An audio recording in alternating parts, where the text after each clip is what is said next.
And a very warm welcome to all of you watching. So this is Thailand on MCOT World. I'm Valerie McKenzie. Sawadee ka. I'm Johan Wimon-Chalao. Swadee krap. And I'm Tapani Manawet. Sawadee ka. Now the story of the taxis and what they can do and what they can't do seems to go on. We now hear that the taxi drivers, if they refuse to take you, you can report them and you can ring 1197. So that's fantastic. That's been the rule for some time anyway, but it's now in the paper again as a new rule.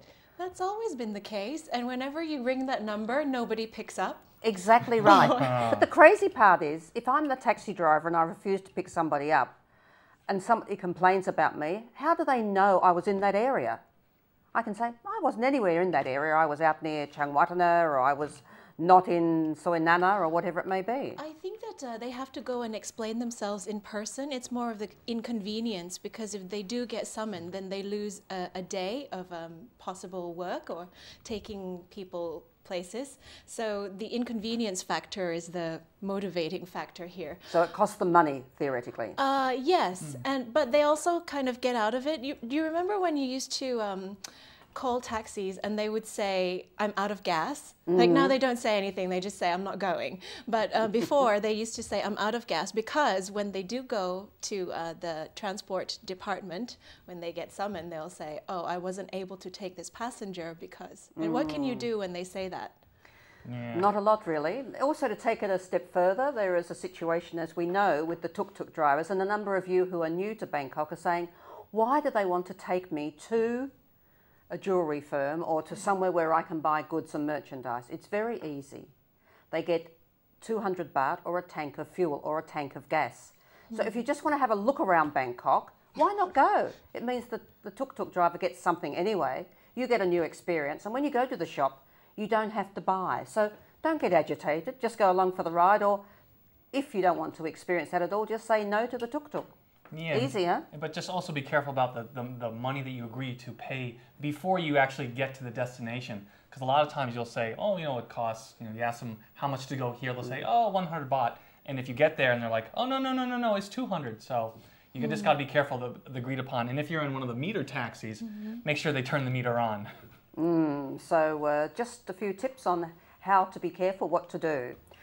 Our talk of the town today is covering many aspects. We'll go over to you, Johan, huh? Yeah, well, what's been in the news a lot lately, and especially with the upcoming AEC, is looking at the universities and how the academic semester, especially for the Thai programs, don't match up with all those overseas universities as well. So the Council of University Presidents of Thailand yesterday resolved to postpone the start of the academic year to August or September, starting from 2014. So it'll remain the same up until then, and then unfortunately for that class, they're going to have to get delayed in their graduation for about 3 months. But it makes sense because, when students graduate here, or if they want to do a semester abroad, or you have international students coming here, there's always that gap, that mismatching. Right. There's got to be that period of time. But I think to link in with what the AEC needs is very important. And also the international students, as you say, that are actually planning their whole year. They probably think, oh, well, I've got to be back by end of August or beginning of September. You've now got a bit more time to be overseas and enjoy yourself. So parents, it's going to cost you a bit more to have your kids overseas till they come back. Well, it's a good move to kind of join the rest of the world, and in case you want to switch or transfer, then it becomes easier. Exactly, and it also ties in with the standardized testing out there. So the testing will also be according to the new schedule, which means that everything should start lining up in the future. Okay, well, also talking about the AEC as well, the 10 members of the ASEAN community have agreed to set up a centralized regional aviation market to facilitate the future movement of goods and labor. The Civil Aviation Department and the ASEAN Air Transport Working Group, or ATWG, have held a meeting with representatives from the private and the public sector to participate in this event, and they have agreed on a foundation roadmap on economic and technical matters to go ahead with this. So the liberalization of aviation is going to be intended, and the development of tools and measures to have a common set of regulations for ASEAN members on safety and air traffic control. I don't really know what that means. Well, I thought I there was a thought that there was worldwide body always- that actually controlled that. Exactly. But there's all different rules in this part of the world. But nonetheless, we'll watch this story with interest, and hopefully we'll be able to bring you some more information. I think so. I thought everyone kind of played by the same rules anyway. Hopefully so. We have our own set of rules now in ASEAN community. And we'll see just how willing airlines, in fact, though there may be a regulation there, you know, or the openness, how much it actually does get implemented or participated in. So. We have something like 86 different carriers coming into this country alone. The end of the story, which I found interesting, is it said that by complying with these new rules and regulations, it will assure us in Thailand that all of the aircraft will still come into Bangkok. Let me tell you guys, it's all about money. If you've got a good rate and you've got a good airport system, that's when people will come. I know that we lost a lot of business some years ago to Changi Airport in Singapore. So hopefully we won't do the same again, and we'll get back to our rightful position on the not only the ASEAN but the global map as far as aircraft flying into Bangkok.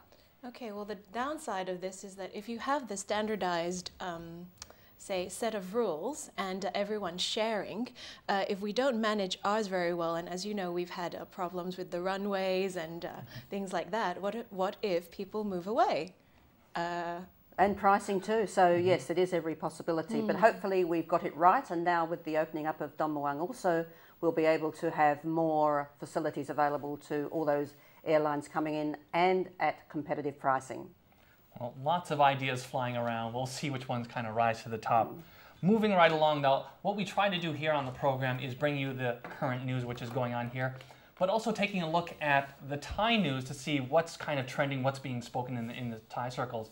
Some of you may or may have not seen something which has been in the blog sphere out there about a mother and her daughter cutting a queue at a McDonald's in front of actually another Thai man and getting into an altercation. Now this has really been trending on all the blogs out there, Facebook, and you know people tweeting about this, and they're really ganging up on the mom and daughter about not understanding protocol when you get into a line. And this kind of is a bigger, I think, subject where you look at a lot of what's going on. We have westernization where we're very much, you know, you're in line, you stay in line, and then there's people who think they're more privileged or are entitled to better privileges, you know, cutting in front, and then you get some big arguments. So, well, I think it's not only the Thais that have the problem. I think right throughout the world now, people want to get somewhere quicker. And so by getting somewhere quicker, they sort of cut the line, particularly in immigration queues, particularly in lining up for food or trying to get into an expo or a sporting event. So just be patient, you'll get there. I don't really know the exact details of what went on here, but I can tell you from personal experience that sometimes all you want is a tissue. And then what do you know, like, do you have to get behind like everybody else? Well, the real anger that came out of here was, number one, that the mother was rude. The man who was already staying there was quite polite until the daughter actually said something, I can't really repeat it on television, in Thai. Very rude, kind of like, what the are you doing? And to the man. And that's when it kind of blew up. So kind of sad that a student would be using that kind of language in public to someone older, but...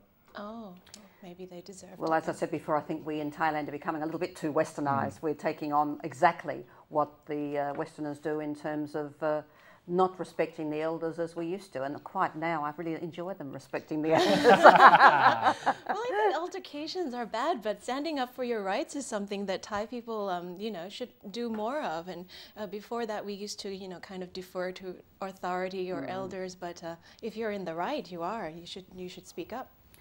Why not? Now, talking about speaking up, there's going to be a lot of talk in Bangkok over the next 5 months because the election for the governor of Bangkok is up and running.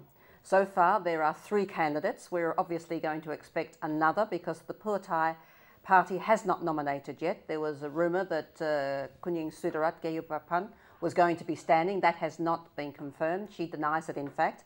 But of course, we can expect the Democrats to come up with their nominee. And of course, we have the ex-police chief, who is Kun Sri Pisut, Demi Yavet. He's actually standing on 3 issues: on solving the crime, the mafia, the flooding, and controlling prices to the consumers. So that's something that, as an ex-policeman, he should know all about the crime rate So I guess we need to make sure that we listen to what he has to say.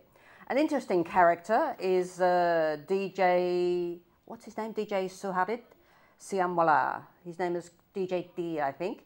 He's quite an extraordinary gentleman, quite unusual, dresses up in a flamboyant way. He says he has no allies, he has no friends. He actually is learning all about the elections now, but he's going to stand there and be counted. And well, it'll be interesting to see. I mean, didn't Mr. Chewit stand at one stage, and that was another story? Well, the DJ is definitely a character indeed, because I've seen him play a gig in an astronaut's costume before. Oh, really? Okay. Yeah, definitely. So he says that he has no character. political affiliations. I have a personal belief that people over 40 can bring about change to society. Well, you know what? I hope the people under 40 can bring a change to society too. And of course, then we have Mamrachawong Sukhumban Boripat, who has been the governor for some 4 years, hoping to come to the table again for another 4 years. And we've seen his performance. So it's going to be up to all of us to, not the Farang, of course, but all of us to keep our eye open to see what the offer is going to be. Remember, election promises really don't mean much in any country, let alone in Thailand. But 5 months away, so I have to say that 4 months has gone very quickly. 4 years, excuse me. Very much so. Yeah. Well, speaking of the Bangkok governor, Kun Sukhumpan Boripat has been in the news as the BMA has announced that they're bracing for possible floods and water runoffs coming in from the north. The BMA workers have been dredging canals in 18 flood-prone districts, and the work is now 97% complete and expected to be finished fully by the end of this month. City Hall is also reinforcing and heightening the 77-kilometer-long flood walls along the Chao Phraya River, so hopefully we won't be seeing any flood water this year. Wow. Very well prepared. It's going to be stopped at that 77-kilometre mark. What happens beyond that is another If you're story. on the 78th kilometre, Bad luck. get a lot of It's surprising. sandbags. I mean, you know, we have a history. We're in a floodplain.